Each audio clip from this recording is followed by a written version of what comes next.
शंकराचार्य अभिमुक्तेश्वरानंद सरस्वती के ऊपर यौन शोषण का मुकदमा दर्ज होता है। इसके बाद पूरे देश में एक तरह से राजनीतिक हलचल मच जाती है। आज लखनऊ में लखनऊ शहर कांग्रेस कमेटी जिलाधिकारी को ज्ञापन सौंपने जा रही है। आप तस्वीरों के माध्यम से देख रहे होंगे, कांग्रेस के तमाम सारे कार्यकर्ता हैं जो जिलाधिकारी के माध्यम से प्रधानमंत्री को ज्ञापन देने जा रहे हैं कि जिस तरह से सरस्वती महाराज के ऊपर मुकदमा दर्ज किया गया है वो पूरी तरह से फर्जी है। हालांकि शंकराचार्य ने साफ तौर पे कह दिया है कि जो ये मुकदमा जो आरोप लगाया गया है वो बिल्कुल तरह से निराधार है।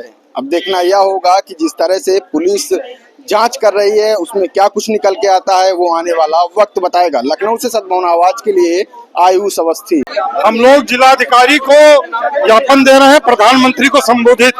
जिस प्रकार से मौजूदा सरकार द्वारा सनातन और शंकराचार्य पर लगातार आक्रमण किया जा रहा है और ऐसे व्यक्ति द्वारा मुकदमा लिखाया जा रहा है जो खुद हिस्ट्री सीटर है, 25,000 का इनामी रहा है।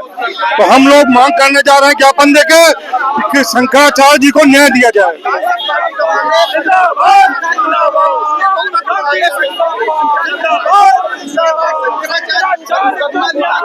शंकराचार्य के ऊपर मुकदमा लिखा गया, मणिकर्णिका घाट तोड़ी गई, मंदिर तोड़े गए बनारस में, सब जगह तोड़े जा रहे हैं। और उसके बाद शंकराचार्य जब सरकार के खिलाफ बोले गौरक्षा पे तो उनके खिलाफ मुकदमा लिखा कर उनको दबाव में लेने का प्रयास किया जा रहा है। शंकराचार्य जी के ऊपर जो ये एफआईआर झूठी एक अपराधी तत्व से कराई है, राम भद्राचार्य जो उत्तर प्रदेश सरकार के और भारतीय जनता पार्टी की सरकार के एजेंट के रूप में काम कर रहे हैं, तो इससे ज्यादा और विडंबना क्या होगी कि आज रावण के भेष में राम का रूप धर करके ये भारतीय जनता पार्टी वाले जो अपने आप को बहुत बड़ा राम भक्त करार देते थे, आज उसी जो सनातन धर्मियों के ऊपर चोट पहुंचा रहे हैं। ये जो एफआईआर शंकराचार्य जी के ऊपर हुई है ये सीधे सीधे सनातन धर्म के ऊपर चोट है। ये दर्शाता है कि इनके अंदर सत्ता का मदांध हो गए हैं। ये अब कंस के अवतार हो चुके हैं, ये कंस के रूप में है, ये हिरण्यकश्यप के रूप में है, ये रावण के रूप में है, ये अब राक्षसों की सरकार आ गई है। अरे सनातन धर्मियों, अब देखो इनका भारतीय जनता पार्टी का असली चरित्र, असली चेहरा, असली रूपरेखा। अब इनको देखियो और इनको पहचानो कि ये राम का भेष धर के इतना अत्याचार तो कभी किसी शासन में नहीं आया जो योगी और मोदी की सरकार कर रही है। शंकराचार्य महाराज जी को जो अपमानित किया जा रहा है, जो षड्यंत्र रच के उनको फंसाया जा रहा है झूठे मुकदमे में, यह बिल्कुल घोर अन्याय है और कांग्रेस इसको सहन नहीं करेगी।